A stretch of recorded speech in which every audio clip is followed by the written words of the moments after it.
খুব সুন্দর করে আমার প্রভুর জন্য রান্না করতে দিয়ে সে কি করেছে, তখনকার দিনে তো ব্রাশ কোলগেট ছিল না, এই নিমের ডাল দিয়ে দাঁতটা মাজা হতো। এই নিমের ডালটা দিয়ে দাঁতটা পরিষ্কার করতে করতে বেরিয়ে গিয়েছে রান্নাঘর থেকে, আর কিন্তু খেয়াল নেই। আর ওইদিকে পরমান্ন রান্না করতে দেওয়া ছিল, সর্বনাশ বাবা, পরমান্ন ধরে গিয়েছে। পেছন থেকে ছুটতে ছুটতে এসেছে দাসী, বলছে মাইজি মাইজি, আপনি এখানে আপনার পরমান্ন যে ধরে গেল, সর্বনাশ। মীরাবাই আর কোন দিকে খেয়াল নাই, ছুটতে ছুটতে রান্নাঘরে গিয়েছে, দাসীও ছোটে মীরাবাইও ছোটে। রান্নাঘরে গিয়ে দেখছে সত্যি সত্যি তো পরমান্ন ধরে গিয়েছে, হাতের কাছে তাড়াহুড়ো করে কিছু দেখতে পাচ্ছে না। আমরা তাড়াহুড়োর সময় চোখের সামনে রাখা জিনিসও দেখতে পাই না। তো মীরাবাই আমার দেখতে পাইনি, ওই মুখের মধ্যে যে নিমের ডালটা ছিল সেটা দিয়ে নাড়তে শুরু করেছে, সেটা দিয়ে নাড়তে শুরু করেছে। আর পিছু পিছু দৌড়াতে দৌড়াতে আসছিল কে বাবা, সেই দাসী এসে বলছে সর্বনাশ মাইজি, এ কিয়া কিয়া, এটা আপনি কি করলেন? পরমান্ন যে এঠো হয়ে গেল, এই এঠো পরমান্ন সে কি আর গিরিধারীর সেবাই যাবে? আর তো সেবাই লাগবে না।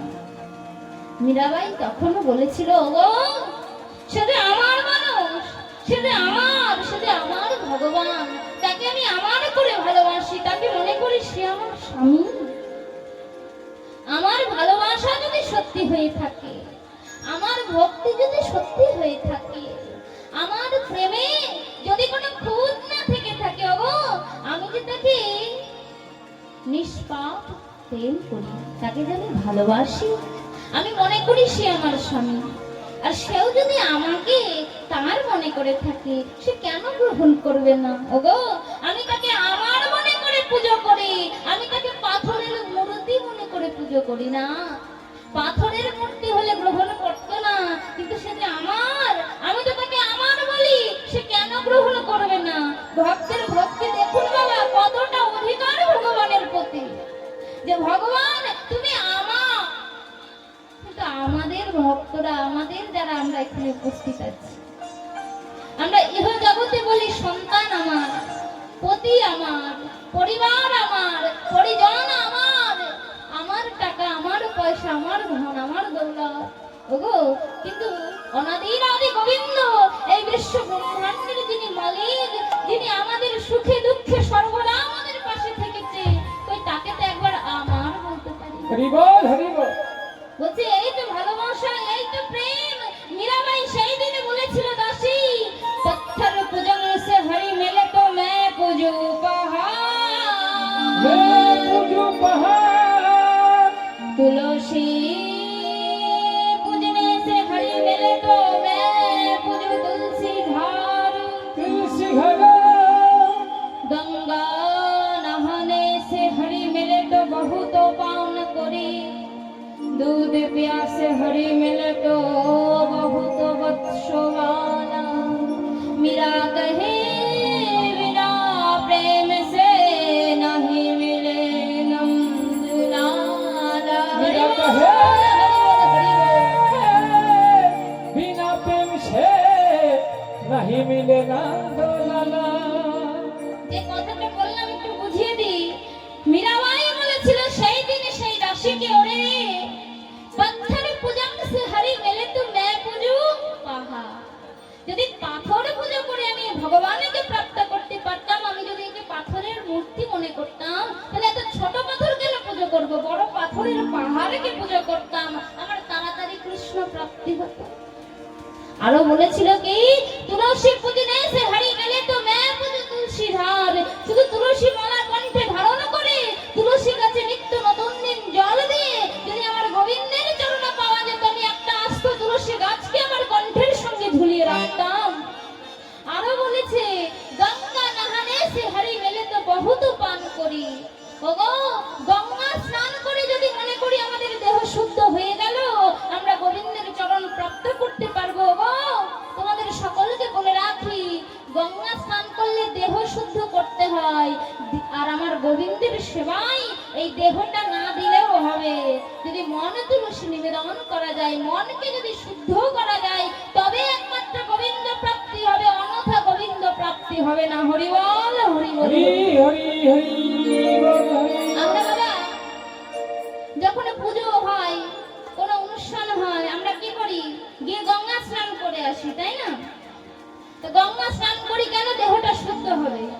কিন্তু দেহ শুদ্ধ হলে গোবিন্দ প্রাপ্তি হয় না মন শুদ্ধ হলে গোবিন্দ প্রাপ্তি হয়? মনকে শুদ্ধ করতে হয়। তো ভগবান বলছে, ওগো এই মনকে শুদ্ধ করো, তোমার দেহ শুদ্ধ না হলেও কোনো অসুবিধা নেই। ভগবান বলে, আমি ভালোবাসার ভিখারি, ওগো আমি ভক্তির ভিখারি, আমি অহংকার ভালোবাসি না। মহাজন আরো বলছে, মীরাবাই আরো বলেছিলেন, বলছে শোনো শোনো ভক্তজন, কি বলছে? বলছে ওগো ওগো ভক্তগণ, বলছে ফল খানে সে হরি মিলে তো বহুত বান্দরা বান্দরি, আর দুধ পিয়ে সে হরি মিলে তো বহুত বৎসওয়ালা। বলছে একাদশী পালন করে আমরা অনেকে ফলাহার করি, অনেকে দুধ সেবা করি, তাই না? দুগ্ধ পান করি। তা বলছে শোনো শোনো, এই যে ফল আহার করি, দুগ্ধ পান করি, তো এতেই কি আমাদের গোবিন্দ প্রাপ্তি হবে? হবে না।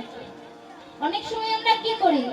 অনেকের বাবা উপায় থাকে না। আমার যেমন বাবা এই দেখতে এইরকম, শরীরটা নিয়ে যে দাঁড়িয়ে আছে, এই শরীরে এমন কোনো রোগ নেই বাবা যেটা নেই। একবারে মাথা থেকে পা অবধি ভগবান সবকিছু ডিফেক্ট করে রেখেছে। তা আমাকে ওষুধ ছাড়া বাবা আমার চলা মুশকিল। কিছু যদি সেবা করি, সেবার আগের ওষুধ, সেবার মাঝে ওষুধ, আমার সেবার পরে ওষুধ, এইভাবে আমাকে চলতে হয়। তা আমার মতো মানুষ যদি একাদশী পালন করে, তা আমাকে ওষুধটা সেবা করার জন্য ফলাহার করতে হয়। তা আপনাদের সকলকে বলি, মহাজন বলছে সেই নিমিত্ত, ওষুধটা খাওয়ার নিমিত্ত মাত্রই আমি ফলটা আহার করলাম, তাতে অল্প খেলেও হবে। কিন্তু আমরা একাদশী পালন করে কি করি?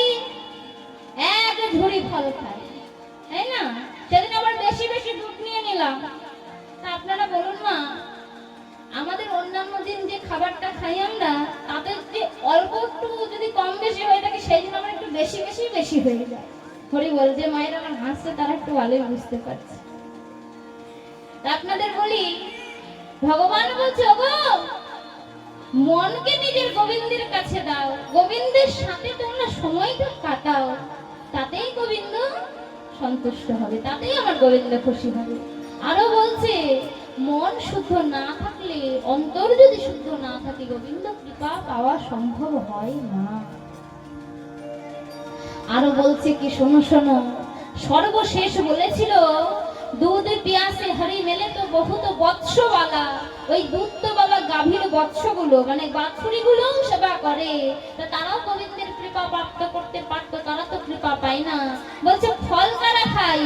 বনের বানর বানরেরা খায়, তারাও তো সদা সর্বদা ফল পাতা এইসব খেয়ে থাকে, তারাও তো গোবিন্দের কৃপা প্রাপ্তি করতে পারতো, পারে না।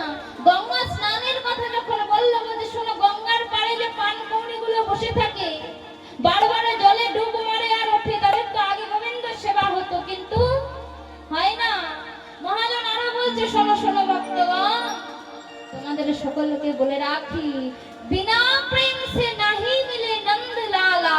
মানে বিনা প্রেমে, বিনা ভালোবাসায়, বিনা ভক্তিতে গোবিন্দ